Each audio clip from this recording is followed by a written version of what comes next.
Well, hello and welcome to the channel. Today I have changed my set from the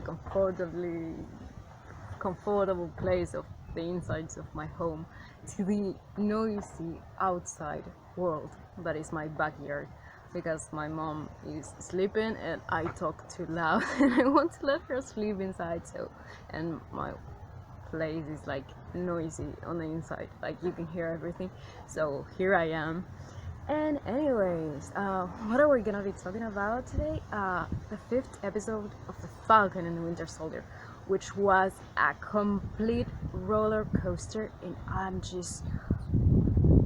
it was my favorite episode so far, and I enjoyed episode 3 and 4 so much, but oh god, this one was all I wanted. It was there. Just so let's roll the titles and then get into it. So, to start out, one of the first things that I have to say is that Wyatt Russell deserves a standing ovation. Like, ooh, I'm not making an ovation, we don't have the budget for that, but we can edit it, I guess. I probably won't. But dude, this guy has been doing such an amazing job portraying John Walker. Like, he makes me hate him without a single doubt, and that is incredible. It's such a nice thing to see. He's such a good actor. Like, everything. So now let's start with my story time about this episode, because of course I have to talk about it. So we were left on the cliffhanger before John Walker killing Nico, and then he's turned the shield, and Sam and Bucky are not happy about this, which I understand. I'm not happy either, you know. So what do? We follow John to a warehouse, and this scene, I think that it is one of the best scenes I've seen on Marvel choreography so far. And the Winter Soldier was filled up with a bunch of amazingness, but this scene, like, oh my god. I mean, like, the Winter Soldier is my favorite MCU movie. Like, the movie is complete perfection. Like, the choreographies and everything is just so flawless. That's it. But this scene was just so good. I was so happy to watch it. So anyways, the tree and the sun doubles that they use, everything. I mean, like, it just had me on the edge most of the times. There's just this scene in which Walker grabs Bucky and he hits him with the shield and all that, and then there's the terrible... My neighbor's dogs. Yeah.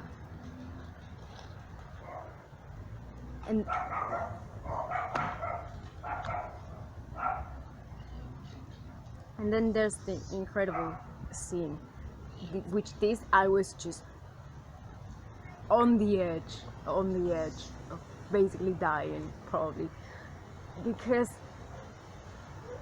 John puts Sam down, he rips the wings of the Falcon, and he's about to basically decapitate Sam with the shield, and I was like, fuck, he's doing this. And if it weren't because Bucky basically saved Sam's ass, we wouldn't have a Falcon anymore, we wouldn't have a Captain America anymore. And that was so wild.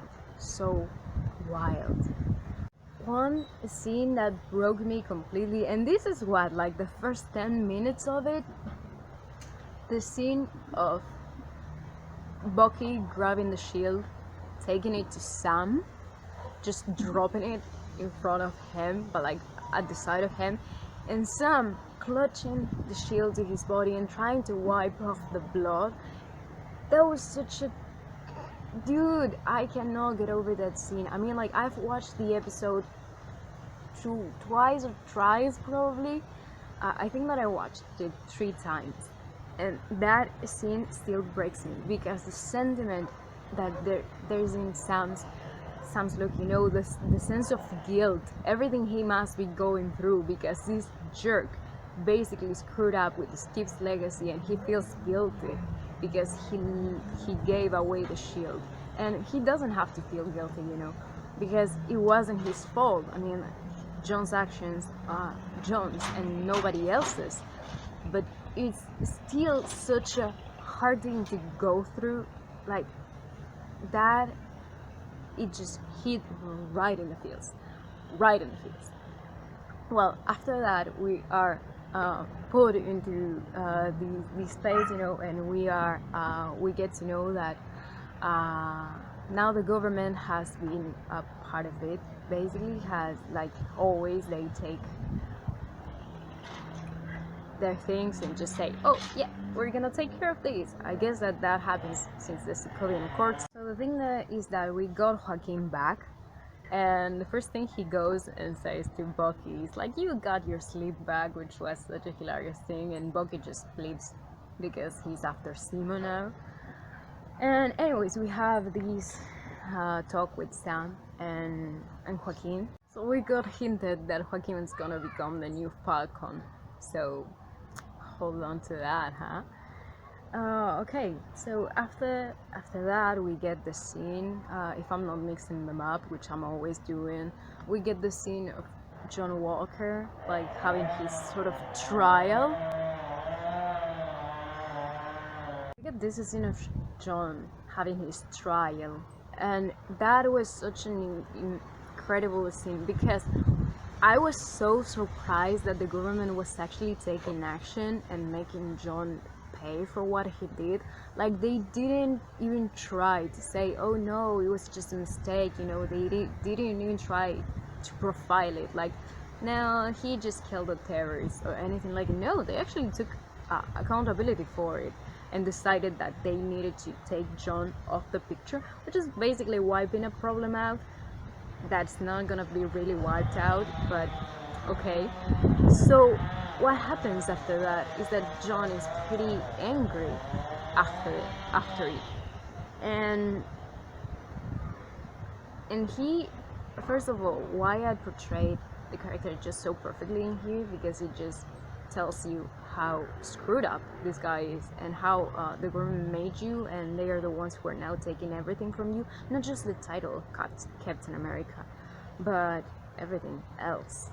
It's just mind-blowing, like they're not even gonna give him, the benefit of having been paid after having served in the war, which is crazy, because he's gonna be basically left without anything.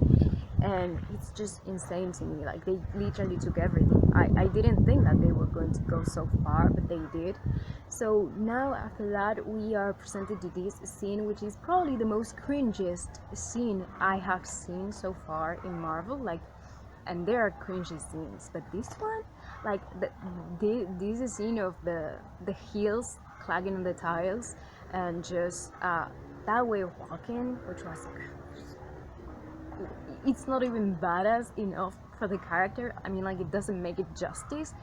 But we are introduced to La Contessa Valentina Allegra de Fontaine, which is Madame Hydra, and that was such a crappy introduction. Like, I'm not even hyped for it. And this is a character with which we are supposed to expect a whole bunch, because, double agent and all of that. And I am not impressed. And I have been reading some of it, and some people said that she was supposed to be introduced in Black Widow in the movie, and because pandemic and all of that, we didn't get it. But did we have to get such a crappy scene of introduction for a character that's probably gonna stir up a whole bunch of trouble? Like, you could have done better. That's the only bad thing about the episode. It was just so anticlimactic. I hated that part. But well, we're gonna see whatever comes for Valentina in the future and how they develop it. After all of this, we get two scenes that I really want to talk about, and I want to put them in order, but like I said, I don't know, I just mix up the orders when I'm talking about things. So I'm gonna talk about the scene with Simo and Bucky first, and then I'm going to talk about the scene with Sam and Isaiah, because that one, it deserves a good talk, you know. So the scene with Simo and Bucky. So in the previous episode, we have seen that Simo has this kind of, we've seen it, like the way in which he calls Bucky James, and just the general respect he has towards Bucky. You know, he never disrespects him in the sense of calling you by the wrong name or anything like that. He doesn't know the kind of shit which is pushing him to the limit, and in which he just basically, I don't know, throwing him into being the Winter Soldier, trying to stir up trouble with Sam and him, and just saying, oh shit, things like that. But one thing we've seen in the previous scene of the episode 4 was that moment which with Bucky saying, do you want to see what someone can do with leverage, you know? And that was such a strong scene, and that's important for what I want to talk about, because after that scene you can tell that he was kind of like wary of Bucky somehow, and it's interesting.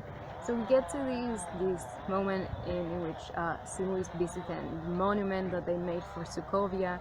You know, it's basically the what everything. That's just what's left of Sokovia. Like there's nothing left. So he's visiting, you know, and he's just like, Bucky arrives, and Simo's like, I hope you will be here sooner, and all of that. So Simo basically tells Bucky that he decided not to kill him. Bucky's like, yeah, imagine my relief. Like, Boy wasn't worried. Simo, he wasn't worried. Not only that, but they have this whole conversation about Carly, about how she turned out to be dangerous and all of that, and they will have to kill her and all of it. And Simo is like, yeah, every single one of them is like, they're not gonna do anything, but you were programmed to kill, so it's gonna be you who has to do it. So Bucky is like, yeah, thank you for the advice, but we're gonna do it our own way. So Bucky has a gun on his hand, you know, and then he has, on the other hand, he has his closed. It has been closed ever since he got into the scene. So he basically puts his gun on Simo's face, you know, and I think that there's a part of Simo that was like, yeah, I'm ready to die, you know, because in Civil War he was ready to kill himself, but it was T'Challa the one who decided to say, hey, no, the living have a lot to solve with you yet. Like the living are not done with you yet, I remember he said. So basically T'Challa saved him back then from killing himself. And I guess that up until this moment Simo's just over there like, yeah, I mean, like, I have been so smart. I have been able to read every single person that I have encountered. I mean, like, I've been 10 steps ahead. So yeah, this is my moment to die, and it's gonna do, and James is gonna do it, and he's gonna prove that he is what I thought he was. And then Bucky pulls the trigger, and there's no bullets, and he shows him, and you know, and Simo is fucking shocked. And I love that, because that scene means so much. First of all, it means that Simo got it wrong. Bucky is not the Winter Soldier anymore because he's choosing not to be a killer. So that's a great step for the character. But it's also Bucky's reaction to that. Like, I tricked you. Like, you think you're smarter than everyone. You think that you're always 10 steps ahead. This is what someone can do with leverage, with knowing a little bit more than you do. And that was great. And I loved it, and that was probably one of my favorite scenes from this episode. It was so good. And then they give Simo to the Wakandans, and Ayo tells us that they're gonna take him to the raft, which is where he is supposed to be, I guess, because he's actually dangerous. I don't know why he was in a German prison to start off. He should have been on the raft from the start, but I guess that he didn't commit enough trouble by killing people at the UN just to, you know, to go to the raft, because of course Hawkeye, which the only thing he does is just throw arrows, he deserved to be in the raft. But Simo, who killed a whole bunch of people at the UN, no, we're gonna wait, because governments are that, they lack that much. Anyways, now we're gonna need to talk about the scene with Sam and Isaiah, because that was Ooh, such a hard scene to watch. Now, to talk about the scene with Sam and Isaiah Bradley, which we already know that he has been like, after Steve, he's one of the super soldiers to which the serum worked. And he was, first of all, a victim of racism because what can you expect? Besides that, he was experimented on and treated just, dehumanizing way that it was just, detestable.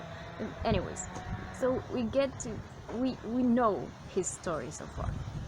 So we get to this scene in which Sam has a shield, so he goes ahead and goes to talk to Isaiah, and Isaiah is like over there saying like, if that's what it is, I don't care because that doesn't represent me. It has never represented me. And then he gives him this speech of, if you're not bitter, you're blind, basically, because you don't know what's happening in the world. Like, racism has always been a part of this country. They have never represented us, and they have treated us like bullshit. We know what has happened throughout history. And if you don't know, you should educate yourself, honestly, because I'm not even from the USA and I know what happens. So, anyways, we get to the scene, we get a whole bunch of backstory on Isaiah's life, and the woman he loved and he couldn't be with, that she died while he was in jail, throughout those 30 years that he was in jail. And the reason why he went to jail and everything that happened, that he was in a camp, and I think that happened is that they were like, oh yeah, we've got this vaccine, so they told you that it was something, and yet they were injecting them the serum. So it turns some of the people in this camp crazy. It worked on others. In him it worked, and all this. The thing that he overhears a conversation at one moment is that they got to get rid of evidence, and to get rid of that evidence, they're gonna basically kill a whole bunch of people that were his brothers, because they were in war with him. It was his people. So he does the very same thing Steve did, just not following the orders and go and save the people. Basically what Steve Rogers did in the first Captain America, when he went ahead to save the Howling Commanders and Bucky and, well, the thousands of people that he saved from that camp, from Hydra. So, yeah, he did the exact same thing, and he was punished because of it, which just speaks volumes by itself. One thing that I want to point out is that this is just something that I think about, but Isaiah shows scars to Sam, in his abdomen, and I was thinking, because that reminded me a lot to that scene with Jon Snow when his brothers stabbed him because of the wildlings, and I was thinking that has what if his own people stabbed him and did that to him? Just, I don't know. It was just a thought that occurred to me because it reminded me to that. But the scars can also be because they experimented on him, and that was such a hard scene to watch, seriously. But I'm so glad that they said it so blatantly. Like they didn't even try to sugarcoat it. They just put it out there, and it's good because these kinds of things, they need to be talked about. And in a show as mainstream as The Falcon and the Winter Soldier is, a whole bunch of people are going to be listening to this, and it needs to be said and it needs to be heard. So props to the show for actually talking about racism and how unjust society is in general and how one-sided they are. So that's great that they are doing this. After that, Sam goes back home. So, well, he's basically now on this sort of thing that he has to fix the boat, so he's gonna do it. So he asked favors from his community, because their mom and dad were basically like part of that community for so many years, and they helped a whole bunch of people, and they pretty much owe them favors. So he's basically collecting these favors and just asking for help so they can actually fix the boat. Before this, on the scene that we had of Bucky with the Wakandans, we got that he asked for a favor. So Bucky basically shows off, because he shows off a lot. Like, yeah, we know you're a super soldier boy. I'm so happy you are showing it off. Because, stop me for 1 second. In the fight, Bucky ripped apart of just one punch a metal column, and I was like, boy, this guy is so strong. And basically throughout the entirety of this episode, we were confirmed actually how strong he is. And like, he can lift a ton, and not only that, but he can just rip through metal. I mean, like, I know that he did it with the vibranium arm, which is super strong, but the strength you have to create the momentum to do that, just, oh boy, this guy is super strong. And I'm so happy that they are actually showing it, because on the previous movies he was I don't know, like I've been saying, pulling his punches a whole bunch. So yeah, well, that's enough of me ranting about Bucky. So he comes by and he brings this gift, basically the new suit, which we didn't get to see. The fuck, we're gonna talk about that later, sorry. So he's basically like, yeah, sign this off, I'm gonna go. And well, showing up, blah blah blah, they get to talk, and well, Sam needs some help, and Bucky used to work at the docks, so he knows about boats. So he's just like, yeah, you want some help? And we get a whole scene about Bucky helping the Wilson family fix their boat, which is lovely, and I love it. And then we get this beautiful scene of, I don't know, them just connecting, and Bucky is living on the Wilson's family couch, and just waking up happy and smiling. And the amount of times my child smiled through this episode, I was the happiest. I think that's one of the reasons why it is pretty much one of my favorite episodes, because my child was happy, and that's so nice, because we know he's been for 2 years in Wakanda, so there was a lot of happiness in there, as well as there was a whole bunch of peace and quiet and calm. We didn't get to see that, so the fact that we're getting to see a little bit of Bucky being at peace, it just brings a whole bunch to my heart, because it makes me happy.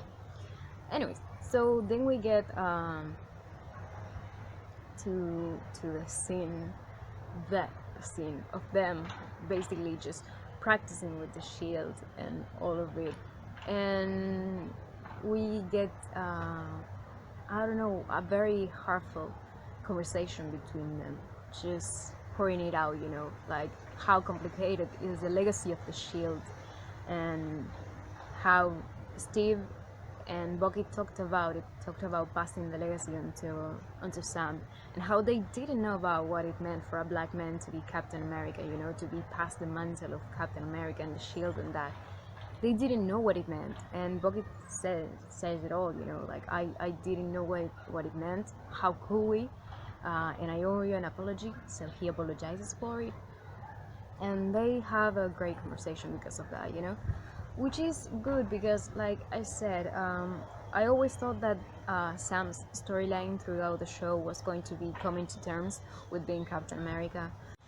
I always thought that his storyline was going to be just coming to terms with being Captain America, and there's a lot of wind in here, isn't it? So Sam's story basically being just coming to terms with being Captain America, and all of that, which was needed for his storyline, because it was a hard legacy to pass on. And seriously, Steve and Bucky didn't consider what it meant for Sam, so the fact that they acknowledged they didn't consider that, and what it meant for Sam to be a black man holding mantle and just making his own legacy, because it comes with a lot of weight, because Steve was basically perfect for everyone. I mean, like, even though he was a good man, and that's the reason why Erskine decided to have him for the project, still Steve Rogers was so good that everyone thought he was so righteous and perfect. But even Simo knew that Steve wasn't perfect, because he found a flaw, in him and all of that. And it is, I mean, like, I think that the only person who actually acknowledged the fact that Steve wasn't the perfect man was Simo, and I guess sometimes Tony, but everyone had high expectations about Captain America. So of course that the next person that comes is gonna be having a whole bunch of high expectations as well. And that legacy has been passed on to Sam, and he has to find his way to, just make good with what he's got. So it's a hard thing to do. After that, Sam shifts it off, and they talk about Bucky's nightmares, and how he's been making amends. And Sam's like, "Yeah, you haven't been making amends. You have been avenging, and all that. You've just been doing things just to, I don't know, fix the things that you enable as a Winter Soldier." And they keep giving him this amount of advice, like, now you have to talk, you gotta make them feel better, not make yourself feel better, you've got to go to them and be of service, I'm pretty sure that there's someone in your list that probably needs closure and all that. So of course my mind went directly to Jory, and I know that we're gonna go there in the next episode, which is gonna tear my heart apart. But I'm also pretty angry about this kind of advice, because it's just out there, I mean, like, it's needed for Bucky to get closure, and for his character to just start feeling like, yeah, you're not a killer, you're not the Winter Soldier, like, that's not who you are. But the fact that they keep on saying these kind of things, in which, oh no, yeah, you have to fix everything you did as the Winter Soldier, it's like, no, dude. It's like he's constantly put into this position in which he's just treated like, yeah, you were the criminal, so now you have to prove you're not the criminal anymore. Like, he was forced and brainwashed to do all of that, and yet you're treating him like he's the one to blame. Like, great, that's great. My dog is eating from the plant, so he's taking up fruits. That's the noise that you hear. Anyways, so I am not on board with this whole thing of just making Bucky still feel like he was the one to blame, because it's like no one ever tells him, yeah, it wasn't you, like, yeah, it might have been your hands, but you were brainwashed, like, you had no choice in it. No one has ever told him that. I cannot believe that no one has ever told him that yet. What the fuck? So, how we go to wrap this up? Sharon Carter now is working with Batroc. What the fuck was that? What? And then the whole thing of her just sending him to the Flag Smashers, and the Flag Smashers obviously just screwing it over because Carly is off the reservation as well. I'm not on board with this. I mean, like, I'm not on board with her just believing that because everyone thinks she's a criminal that she has to be, because this is not the right way of doing things. Like, you are being exactly what Simo thought was wrong. So, girl, if there was a way of just taking that super strength off you, I will take it. Because, too much power with people who just believe that they can do anything because they have power, and that they don't have respect for that power. Awful. But one thing I want to talk about is the fact that now Batroc wants to kill Sam because he's after killing him, because supposedly Sam cost him money, and all this. And my mind just goes to the point of, when the fuck did this happen? Because if you're telling me, my mind goes into this thing of maybe it happened at the beginning, the guys that Sam just basically killed and just endorsed. Maybe they had some sort of connection with Batroc, so that's what I'm going with, because it's what makes sense for me. But if it's not that the people from the beginning, from episode 1, had something to do with the transaction or whatever Batroc wanted to do, if you're telling me that it's not that, there's just no way that that works, because Batroc was introduced in the Winter Soldier. He was the one in the ship that with the pirates that had captured the shield, the people from shield, and all of that. So then Batroc was captured after Nick Fury died, and that happened.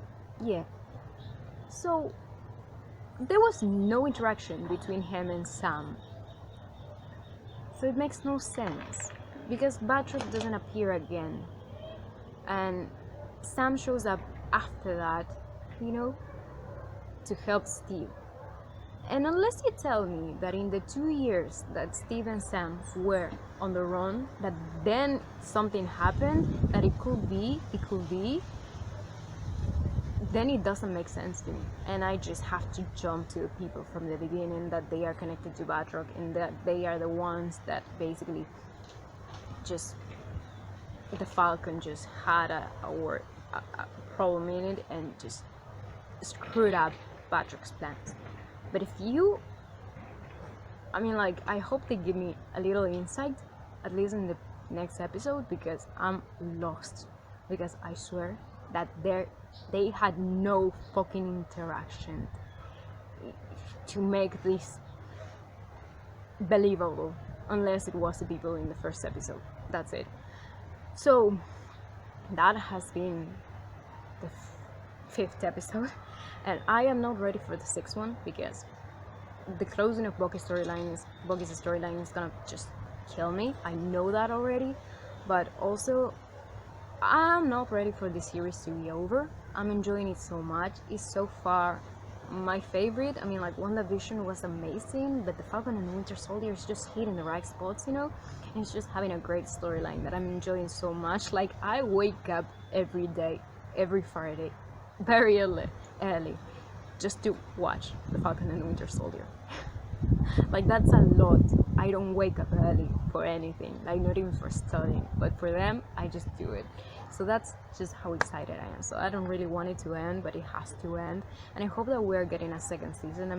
The talk is over there, but we don't actually know, because we never know what the next step is going to be. But I hope that we can get a 2nd season for the Falcon and the Winter Soldier, and I don't know what to expect for the 6th episode, but I am willing to let it surprise me, because it's gonna be huge. That's all I've got to say. So yeah, well, that has been it. Tell me in the comments what you thought about this episode, and what was your favorite part, what you've been liking the most about the series so far. And yeah, well, that's been it. Always remember to be positive, kind, and curious, and that's my cue to leave. So goodbye.